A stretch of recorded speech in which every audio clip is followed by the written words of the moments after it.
Good afternoon, Professor and classmates. I'm Legendary, studying bioinformatics in plant genomics lab.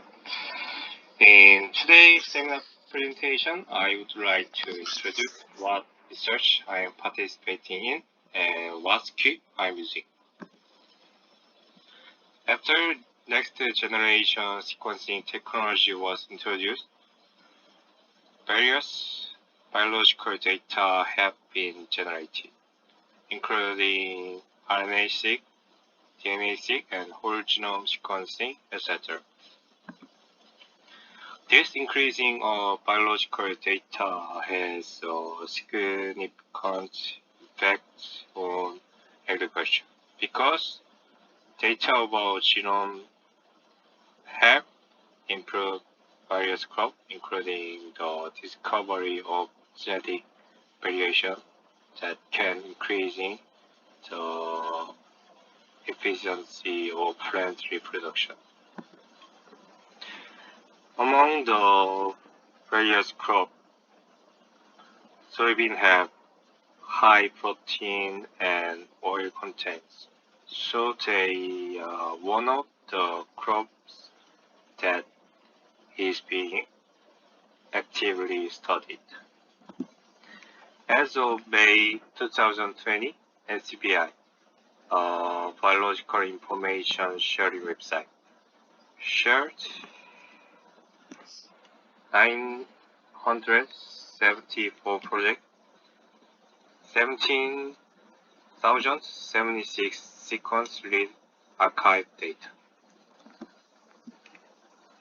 I'm doing research on variant query format among various biological data of glycemic. BSHAP is a biological text file format that contains various variations such as SNPs, indel, etc. It is mainly used for viral genetic analysis and charging search, and is written by comparison between sample and reference genome.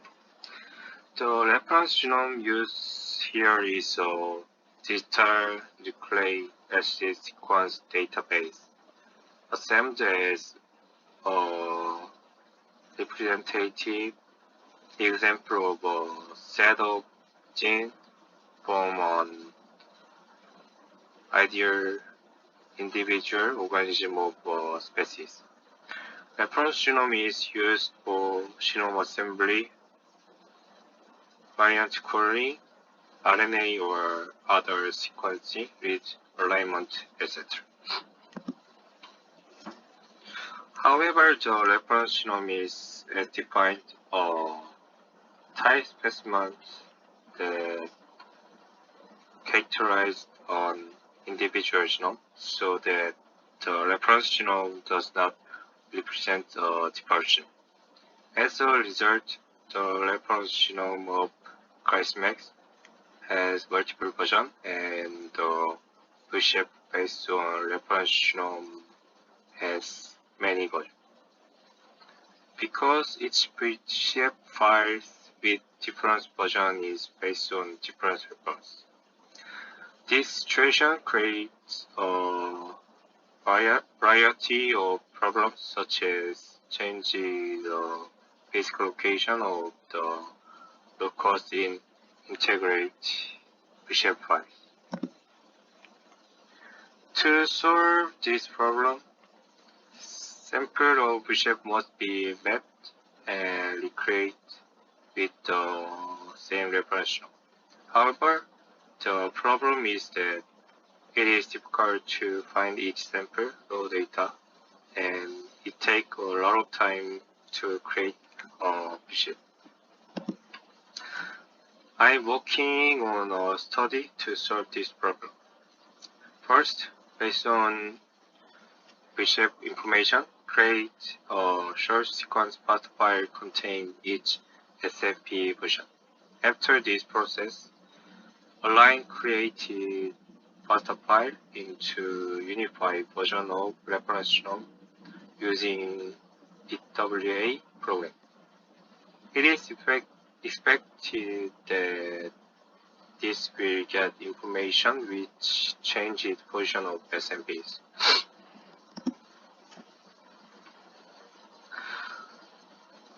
To realize this, I am using the soy-based site where various soybean bioinformatics data, including molecular data on the gene and sequencing of soybean are shared.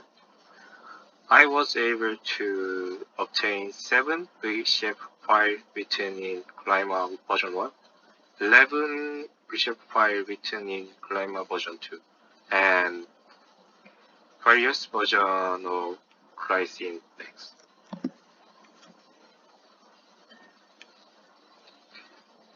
Two existing versions of reshape file should be unified into one reference genome version. Using Python package pandas, the reshape file was read from Python, and based on each SMP's position of reshape, the sequence of the reference genome containing SMP position was cut into short sequence and reconstructed to pacify. To map this past file to new version of reference genome, the software package follows Wheeler aligner was used. As a result of mapping to the new reference genome, the change SMP location information was obtained.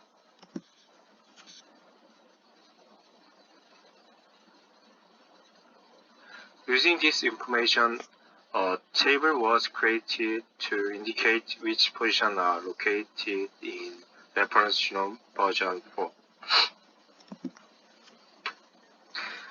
Maintain a relevant and non-redundant set of data is called a database, which helps to efficiently process data by unifying the data's information. There are many advantages to a database, such as real-time accessibility that can be processed immediately according to user need, and continuously evolution that enable user to dynamically maintain accurate data or time through insertion, deletion, and renewal, and concurrent sharing that allows multiple users to share the desired data at the same time. So it is important to configure and maintain the database to manage it efficiently. After creating the database, I created a web page to serve it. I choose Django as a web framework, which is an open source web application framework written in Python. I'll briefly explain how the Django works. When a Django client requests a specific action in the view proceeds with the request. If client needs specific data in the view, it can use model to work on create, read, update, delete, and get the result. The model also uses ORM technique to manage the deep table. Based on this organized data, business logic is performed in the view, and the result value is lent to the template to respond to the client. I'll explain this in place of this study. The client asks the view to know where the 70 sequence seventh sequence of chromosome 1 in reference genome version 1 is located in version 4. Because the view require corresponding data, it requests the model for that data, and the model informs the view through the deep table that it exists in position 23 of chromosome 1. And view informs the client of this result through the template. This allows user to easily replace different versions of reshape with unified version via web page. Through this process, SMP data on various samples of glycine max will be obtained, and it is expected that this will be useful for developing and breeding various species in agriculture through the identification of variants on the sample and genotyping. Thank you for listening.